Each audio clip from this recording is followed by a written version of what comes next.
What happens when a simple invitation becomes a night that rewrites every rule of connection? Imagine stepping into a world where friendship, closeness, and unexpected feelings collide in one breathtaking moment. This isn't just a story. This is a journey into the unexpected, where one decision can shift everything you thought you knew about understanding. It started with a simple invitation. Marcus, my longtime friend, messaged me about a small get-together at his high-rise loft. Just a few drinks, some conversation. "You'll like it," he wrote. I wasn't sure I wanted to go, but Marcus had a way of making everything sound inviting. Besides, I'd had a long week and figured I could use a distraction. When I stepped into the elevator that led directly to his place, I didn't know my world was about to shift. Marcus greeted me at the door, as warm as ever. His friendly smile, his hand lightly on my back as he guided me inside, it all felt so naturally comforting. He always knew how to make me feel welcome, like I belonged. "Perfect timing," he said, handing me a glass of ginger soda with just the right amount of ice. "Let me introduce you to my friends." The loft was beautiful, as always. Floor-to-ceiling windows showed the glowing city lights, and soft music filled the air. Marcus was the picture of relaxed confidence. Simple shirt, open collar, that playful smirk that made you feel like you were part of something special. Then I met Samir. He was leaning against the smooth wooden counter, his posture calm, a confident smile on his face. He had this grounded, steady energy, the kind of presence that drew attention without him trying.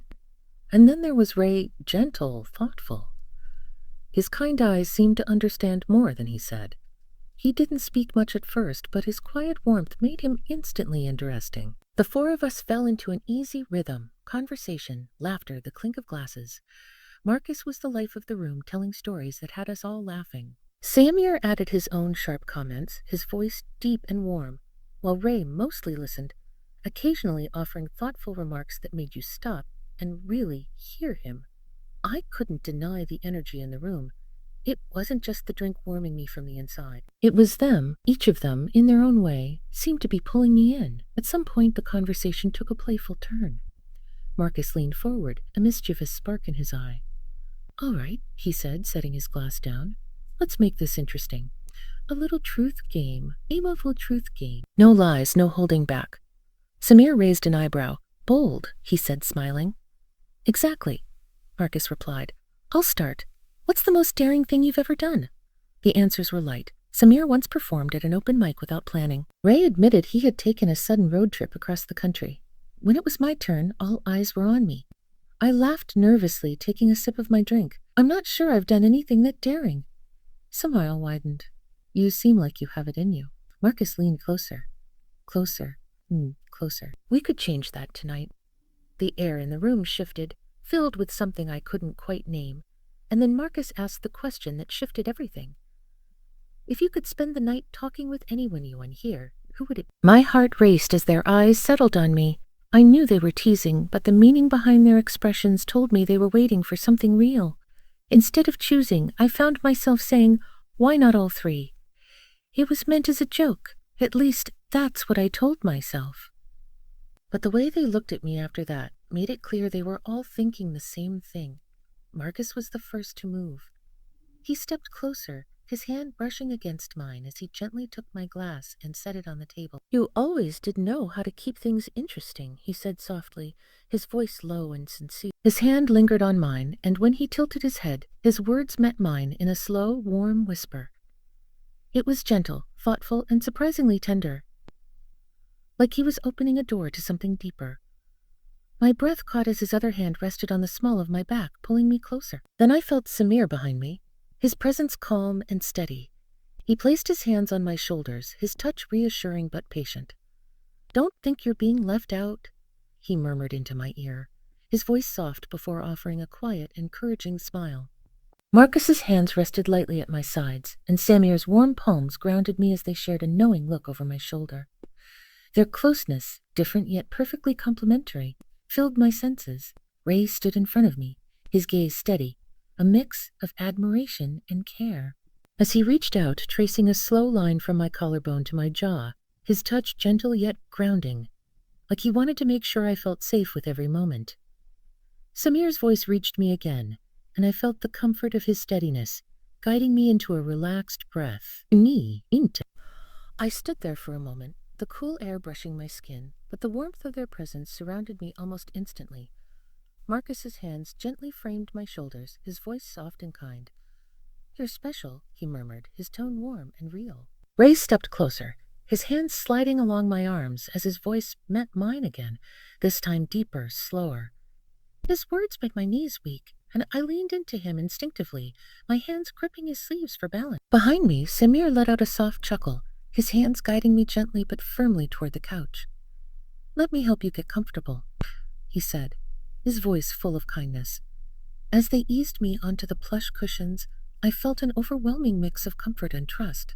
Samir knelt beside me, his large hands resting at the side of my waist, his touch sending shivers through me.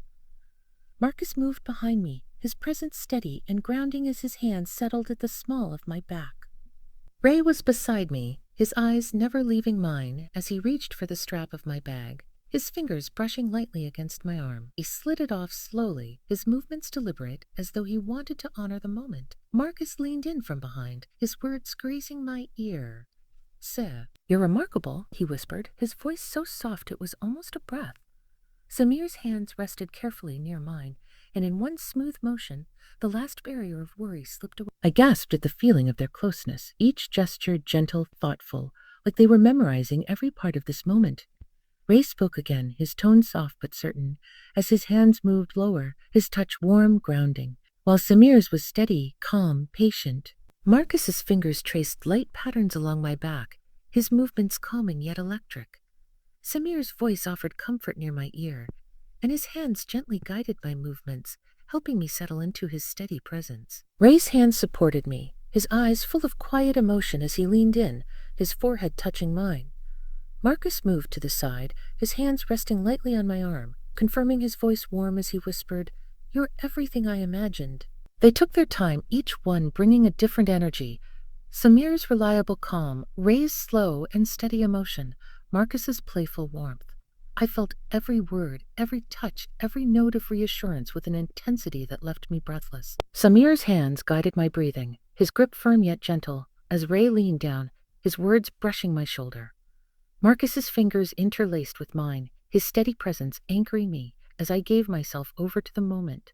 And then it happened, a moment so raw, so all-encompassing, it left me gasping, my body trembling under the weight of their shared emotion.